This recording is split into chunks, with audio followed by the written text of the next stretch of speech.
Oh, what up, YouTube? It's Dustin back with another story from the road. And this one's a little bit of a funny one that I used to like to do on the road with the guys.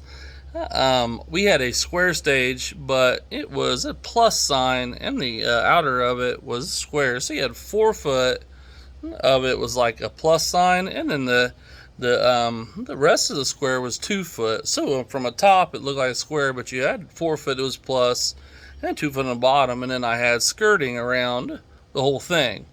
Well, the really cool thing is underneath the stage, you could see through the skirting, but they couldn't see you. And so Kevin, who doesn't get enough credit, who pretty much ran the show. I mean, he did backing tracks, he led the band with the piano, like with the late great Anthony Berger. If he was on there, he would play with us, which was mostly all the time. I mean, Kevin did everything to run that show. Needs to get a lot of credit for what he does. Yeah, but I used to always like to go. The second half of the show was Homecoming. So the first of the show would all be like the individual bands, like the Martins and the Easters and the Isaacs and Bill Gaither, Janet Pascal, just anybody who was out with us that weekend. And then the second half would be all the Homecoming crew. They'd all get on stage, and all 20 of them or however many was with us, they would sing Homecoming songs. And so we had merchandise when Bill started selling like the DVDs and the kids stuff and all that stuff, and him and Mark would present it. It's intermission between the first and the second half. And we did a 4-hour show, mind you. So they would go and he would do his funny parts. They would do their books and their stuffed animals, and then I would grab the bag and take it off because I was a stage manager. So I used to get underneath the stage and I'd take like the animals or whatever it was, stuffed animals, and I'd pop it under, and I'd sit there and I'd like, let's say this koozies it, this Cleveland or this Indianapolis Indians koozies it.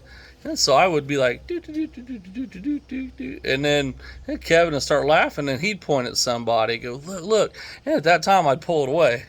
And I could see him look down like, what?